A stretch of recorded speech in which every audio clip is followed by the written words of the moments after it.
जय श्री राधे कृष्णा। हमारे कान्हा जी के परिवार में आप सबका बहुत बहुत स्वागत है।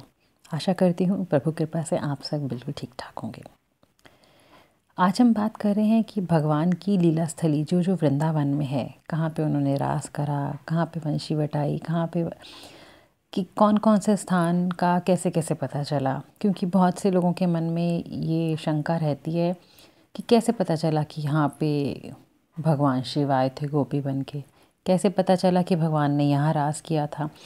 तो ऐसे हमारे जो संत महापुरुष हुए हैं, महात्मा हुए हैं, गोसाई जी हुए हैं, उनके द्वारा किस किस स्थान की किस किस प्रकार से पता चला है कि कहाँ पे कौन सी लीला हुई थी। तो इस कथा में आज हम वह जानेंगे। नित्यानंद प्रभु जी थे जो, उनकी 7वीं पीढ़ी में श्री नंद किशोर दास गोस्वामी जी हुए।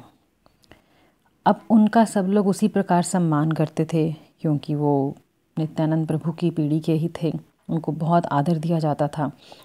लेकिन वे चाहते थे कि वो किसी से शिक्षा प्राप्त करें, दीक्षा लें और अपने भजन को और अधिक बढ़ाएं।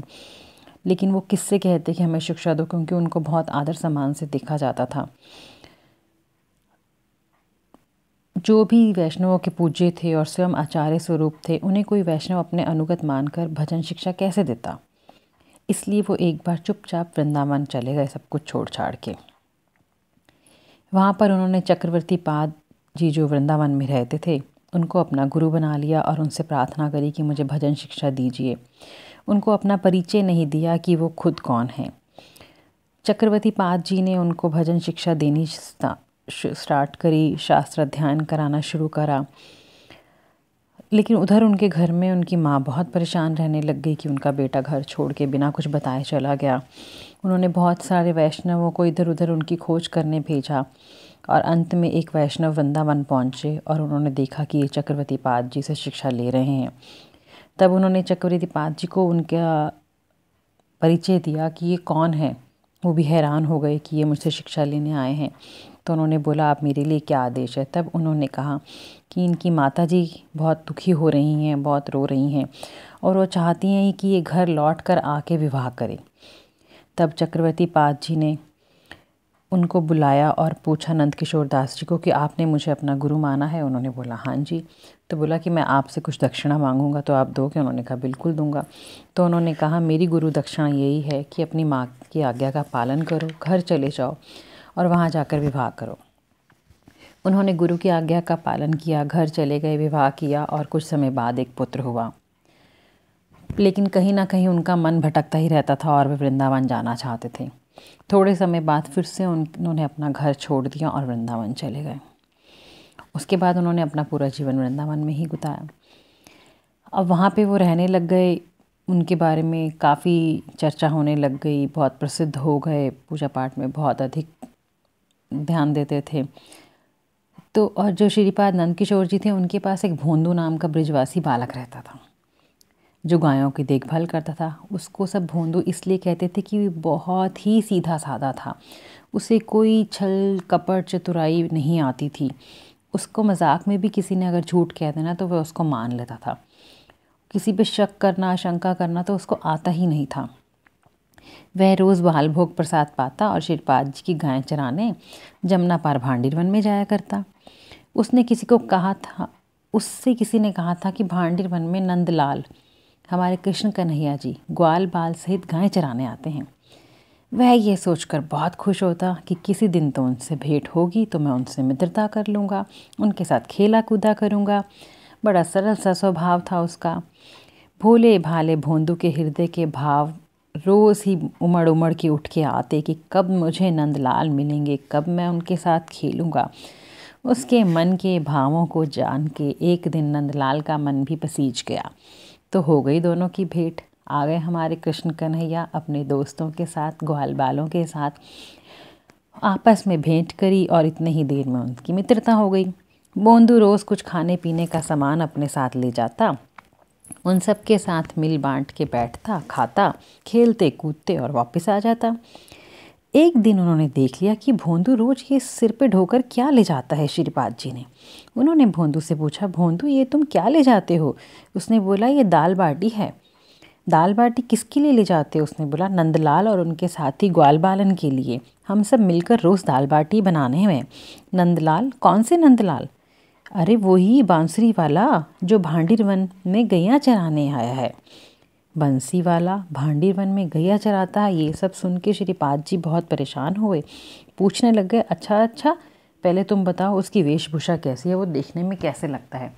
क्योंकि उनको विश्वास नहीं हो रहा था। तब भोंदू ने कहा, वे बड़े ही सरल हैं, सुंदर हैं, सिर पे मोर मुकुट धारण करे हुए हैं, कानों में कुंडल हैं, गले में वनमाला धारण करे हैं, पीले रंग की ओढ़नी ओढ़े हैं, सच पे बड़े ही मलूक लगे हैं। उनका ये सारा सुनकर श्रीपाद जी तो आश्चर्यचकित हो गए और भोंदू की ओर देखते रहे। फिर भी कहीं ना कहीं उनको विश्वास नहीं हो रहा था कि, और लेकिन उनको ये भी पता था कि भोंदू झूठ नहीं बोलता। उन्होंने कहा, अच्छा भोंदू, एक दिन नंदलाल और अपने साथियों को हमारे यहाँ पे भी निमंत्रण देना, हम उनको दाल बाटी बना के खिलाएंगे।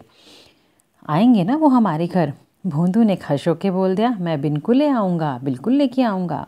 उस दिन भांडीर बन जाते हुए भोंदू सोच रहा था, आज नंदलाल से श्रीपाद जी के निमंत्रण की कहूँगा तो वो कितना खुश होगा। पर जब उसने नंदलाल को निमंत्रण की बात बोली तो वह ब्रज भाषा में क्या बोला, हम काऊ को नो तो ओ तो नाय खामे। और भोंदू का चेहरा सुस्त हो गया। उन्होंने कहा कि हम इधर उधर का कुछ नहीं खाते। उसने कहा, नाय नंदलाल, तो को चलना पड़ेगा भाई, तुम्हें तो चलना पड़ेगा। मैंने पाद जी से कह दिया है कि मैं तो ले जाऊंगा, कि मैं तो तुम्हें लेके ही आऊँगा। अब नंदलाल बोले, नाय हम ना जाएं, हमको श्रीपाद सो कहा करनो। नंदलाल ने गर्दन हिलाई और मना कर दिया। भोंदू को वैसे तो रोष क्रोध करना आता ही नहीं था, पर उस समय उसे क्रोध आ गया। उसने नंदलाल से कुछ नहीं कहा और वह अपनी गायों को अलग करके साइड में हो गया, जैसे नंदलाल से कह रहा हो कि तुझे श्रीपाद से कुछ नहीं करना तो मुझे तुझसे कुछ नहीं करना, बस हो चुकी तेरी मेरी दोस्ती। वह थोड़ी दूर ही जा पाया था कि नंदलाल ने पुकारा, भोंदू, ओ भोंदू, जरा सुन तो। लेकिन भोंदू कहाँ सुनने वाला था। भोंदू तो नंदलाल की आवाज़ सुन के और ज़बरदस्त तेज़ चलने लग गया। भोंदू आगे आगे, नंदलाल पीछे पीछे, भोंदू आगे आगे, भगवान पीछे पीछे। भगवान भी उसे कहाँ छोड़ने वाले थे। वाह रे ब्रज के भगवान, कैसे कहूँ मैं भगवान उनको, जो अनंत कोटि ब्रह्मांड नायक हैं, पूरी सृष्टि के पालक हैं, सृष्टि के प्रलय करता हैं। ब्रह्मा विष्णु और महेश भी जिनके अंश हैं, वे क्या किसी के पीछे ऐसे भागते हैं जैसे उनकी उसके कोई अपनी गरज अटकी हो, जैसे उनके रूठ जाने से पता नहीं त्रिलोकी रूठ गई हो, वो उसके पीछे भागे जा रहे हैं और भोंदू आगे जा ही जा रहा है। नंदलाल अब भोंदू के आगे जा खड़े हुए और उसको रोक लिया। बोले, सुन ले।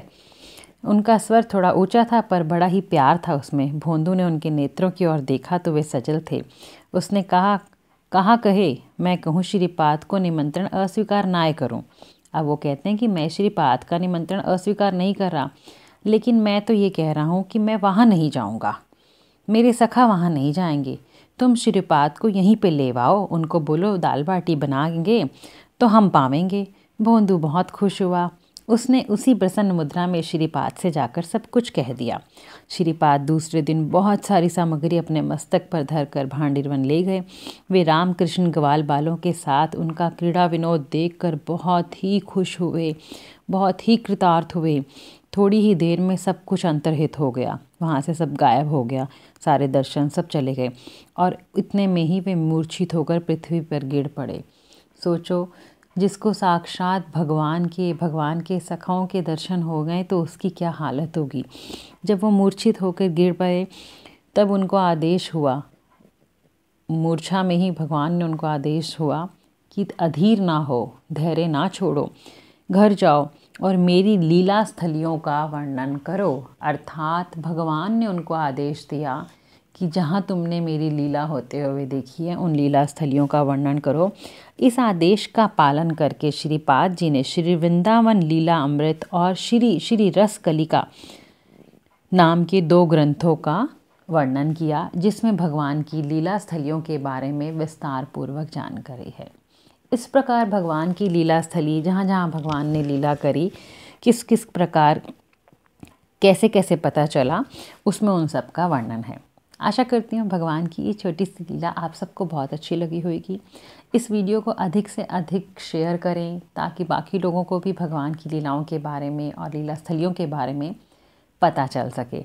जिसने अभी तक हमारा ये चैनल सब्सक्राइब नहीं करा, प्लीज़ वो सब्सक्राइब बटन को क्लिक करें, दबा दें, और नीचे जो बेल आइकन है उसको भी दबा दें ताकि नेक्स्ट वीडियो हम जब भी अपलोड करेंगे आपको सबसे पहले नोटिफिकेशन आ जाएगा। जय श्री राधे कृष्णा। आप सबका दिन शुभ हो।